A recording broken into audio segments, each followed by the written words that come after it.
Hola, mi nombre es Giovanna Jojoa, estudiante de tercer semestre de Contaduría Pública en la modalidad a distancia. En el siguiente trabajo, junto con mis compañeros, haremos la práctica de todo lo aprendido en estadística descriptiva. Para efectos de ese trabajo, soy la encargada de explicar la parte de las medidas de dispersión, cómo hicimos el cálculo de la variación, de la desviación estándar o típica y también el coeficiente de variación.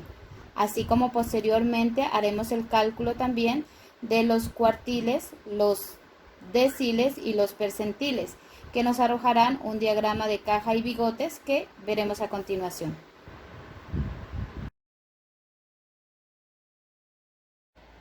Continuamos con el cálculo de las medidas de dispersión. Y vamos a decir que son valores numéricos que miden la variación entre los datos. Y contamos con la información suministrada por el Minimarket 7-Eleven, el cual nos dice que cuenta con 6 domiciliarios que lo relacionaremos con sus edades y la cantidad de domicilios entregados por ellos cada día. Nos encontramos con estos datos tanto para X como para Y. Y en base a ellos vamos a determinar los valores de rango, determinar la varianza, la desviación típica o estándar y a calcular también el coeficiente de variación. Queremos aclarar que para efectos de este ejercicio vamos a tomar el total de los datos como población. Y lo primero que tenemos que hacer es un cálculo de las medias, tanto para X como para Y. Nos encontramos que X presenta una media de 28 y Y una media de 17.4. Luego establecemos los rangos, sabiendo que van del límite superior menos el límite inferior. Y luego sí, para poder calcular lo que es en sí la varianza y esta fórmula que tenemos acerca de la varianza, debemos organizar nuestros datos obtenidos en una tabla de frecuencias para que se nos facilite el cálculo de la varianza. Y es aquí donde empezamos a reemplazar en esta fórmula.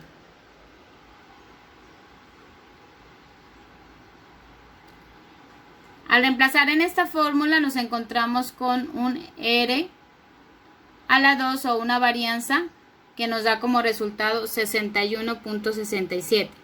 Para determinar la desviación estándar calculamos de ella la raíz cuadrada de la varianza. Es decir, que nos encontramos con una desviación estándar de X de 7.85.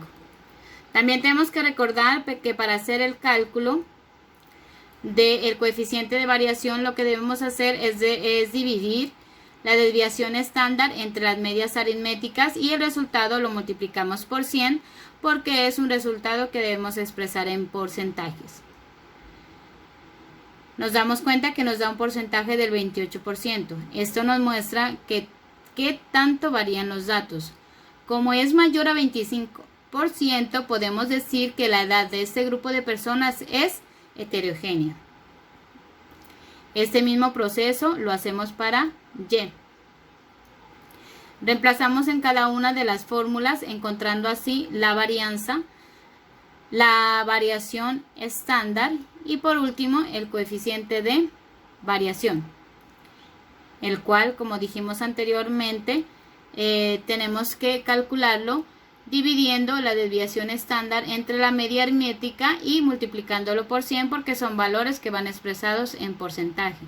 Y nos encontramos con un coeficiente de variación de Y del 18%. Como es mayor al 25%, nos podemos dar cuenta o nos podemos decir que las entregas realizadas por este grupo de domiciliarios es homogénea. Continuamos entonces con la práctica de lo aprendido en estadística descriptiva y pasamos a el cálculo tanto de cuartiles, deciles y percentiles. Para eso contamos con la información correspondiente a los días de vacaciones que tomaron los empleados del Minimarket 7-Eleven y construimos una tabla de frecuencias para estos cálculos que únicamente la necesitamos con los rangos, las frecuencias acumuladas y la frecuencia acumulada absoluta. Nos basaremos en esta fórmula del cálculo de los cuartiles y para una mayor explicación despejaremos cada uno de los componentes de esta fórmula. Siempre, por ejemplo, en el cuartil 4 lo vamos a dividir por 4 porque estamos hablando del cuartil número 4. Hallaremos lo que es la posición n, que es igual a 12 porque es el número de los datos, el límite inferior del rango en el cual estamos trabajando, la amplitud, que es el dato del límite superior menos el límite inferior, la ni menos 1, que es el dato de la frecuencia absoluta acumulada anterior a este, y una vez establecido todo esto vamos a reemplazar en nuestra fórmula.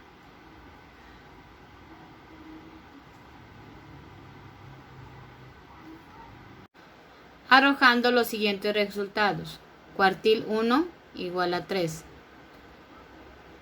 cuartil 2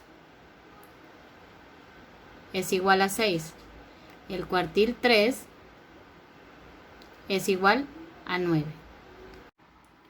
Una vez establecido los cuartiles, el 1, el 2 y el 3, entonces podemos proyectarnos a hacer el diagrama de caja de bigotes, para lo cual necesitamos ubicar el intercuartílico, el rango intercuartílico, el cual se denomina así: rango intercuartílico igual a Q3 menos Q1, es decir, al cuartil 3 menos el cuartil 1. Nos encontramos con un rango intercuartílico de 6. Posteriormente determinamos los factores atípicos. Aquí nos encontramos con esta fórmula, donde reemplazando los valores ya encontrados anteriormente, nos encontramos con un diagrama de bigotes de la siguiente manera. Dentro de este nos vamos a dar cuenta que ubicamos el límite mínimo, el límite máximo, y aquí encontramos nuestros cuartiles, el 1, el 2 y el 3. Nos damos cuenta que el cuartil 2 es igual a la mediana. Para ubicar el decil 5, lo hacemos utilizando esta fórmula, la cual aquí también hemos explicado cómo se la obtiene, y una vez obtenida reemplazamos en ella, ubicando el decil 5, que es igual a 6. Y para ubicar el percentil número 30, el cual reemplazamos en esta fórmula, hallando también su posición, su límite inferior, su amplitud, reemplazamos en esta fórmula y nos damos cuenta que el percentil 30 es igual a 3.6.